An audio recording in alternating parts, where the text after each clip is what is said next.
Hello learners, welcome to channel. आज के time पे स्ट्रेस होना नॉर्मल बात है। कभी किसी को फैमिली प्रॉब्लम की वजह से स्ट्रेस होता है, तो कभी किसी को अपने पर्सनल फाइनेंस को लेकर स्ट्रेस होता है, कभी किसी को जॉब कंडीशंस को लेकर स्ट्रेस हो रहा है, तो कभी आपको एग्जामिनेशन को लेकर स्ट्रेस होगा कि कैसे तैयारी करें, कितनी तैयारी करें, कौन से क्वेश्चन पढ़ें। तो कुछ स्ट्रेस ऐसे होते हैं जो आपकी परफॉर्मेंस को इम्प्रूव करते हैं, वहीं पर कुछ स्ट्रेस ऐसे होते हैं जो आपकी परफॉर्मेंस को गिरा देते हैं, बल्कि आपको डिप्रेशन में लेके आ जाते हैं, आपको भूख लगना बंद हो जाता है, आप सोसाइटी से कट जाते हैं, आप जो है सुसाइड तक का सोचने लग जाते हैं। तो स्ट्रेस को कैसे हटाना है, कैसे डील करना है, हाउ टू ओवरकम स्ट्रेस, तो इस वीडियो में वो टॉपिक डिस्कस करेंगे। तो दो तरीके हैं, एक तो इंडिविजुअल कॉपिंग स्ट्रेटजी यानी कि आप खुद जो है अपने स्ट्रेस को कम कर सकते हो, और दूसरा है अगर आप किसी ऑर्गेनाइजेशन में अटैच हो तो उस ऑर्गेनाइजेशन के थ्रू भी जो है स्ट्रेटजीज होती हैं जिसके थ्रू आप स्ट्रेस से ओवरकम हो सकते हैं। तो पहले हम बात कर लेंगे इंडिविजुअल कोपिंग स्ट्रेटजी यानी कि आप स्ट्रेस को कैसे कोप अप कर सकते हैं पर्सनली। तो सबसे पहले इंपॉर्टेंट इज फिजिकल एक्सरसाइज, यानी कि आपको लगता है कि आप स्ट्रेस में हैं, आप परेशान हो रहे हैं,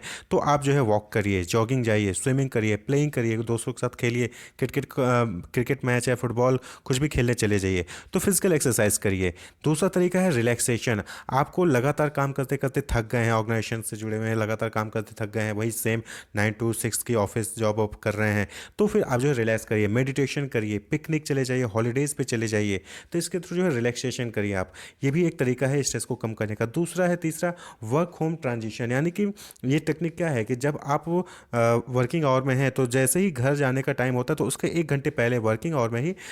लास्ट टाइम से पहले 1 घंटे पहले, 30 मिनट पहले जो है आप अपने पूरे वर्क को जो है रिवाइज करिए, अगले दिन क्या करना है। तो इससे क्या होता है कि आपका एक स्ट्रेस कम होता है, और घर जब जाते हैं तो आप आसानी से आराम से घर जाके एंजॉय कर सकते हैं। और नेक्स्ट जो है दैट इज़ नेटवर्किंग। नेटवर्किंग यानी कि एसोसिएशन बनाइए, ग्रुप बनाइए अपने को वर्कर्स के साथ, और भी ऐसे कलीग्स होने चाहिए, को वर्कर्स होने चाहिए जो ट्रस्टेड हों, ठीक है, तो जो कि आप एक गुड लिसनर हो और वो आप कॉन्फिडेंस बिल्डर हो, यानी कि वो आपको मोटिवेट कर सकें, आप उनके साथ प्रॉब्लम शेयर करें तो आपके लिए सॉल्यूशंस दे सकें। तो कुछ ऐसा नेटवर्किंग आपका होना चाहिए, जैसे आप कहते हैं ना कि फ्रेंड्स होने चाहिए, कुछ है कोई आपके लाइफ में ऐसा होना चाहिए जिससे आप अपनी प्रॉब्लम को शेयर कर सकें और वो आपको सोल्यूशन दे। क्योंकि बहुत बार ऐसा होता है कि हम अपनी प्रॉब्लम किसी से शेयर नहीं कर सकते और स्ट्रेस में रह जाते हैं, जिसकी वजह से हम गलत एक्शन भी ले लेते हैं। तो ये कुछ फिजिकल इंडिविजुअल कॉपिंग स्ट्रेटजी है जिसके थ्रू आप खुद ही जो है कोप अप कर सकते हैं स्ट्रेस को, फिजिकल एक्सरसाइज करके, रिलैक्सेशन यानी पिकनिक हॉलीडेज पे जाके, वर्क होम ट्रांजिशन करके, या फिर नेटवर्किंग के थ्रू शेयर करके अपने दोस्तों। जैसे काउंसलिंग में क्या होता है, हम काउंसलिंग में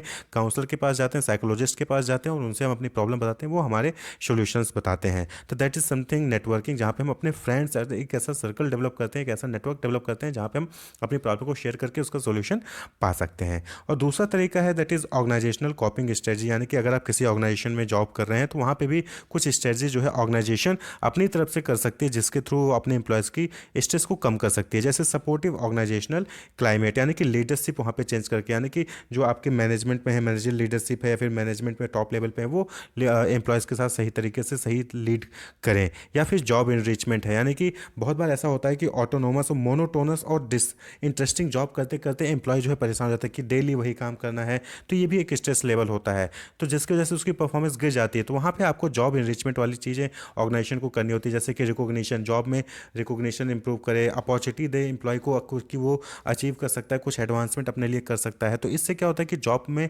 परफॉर्मेंस बढ़ती है।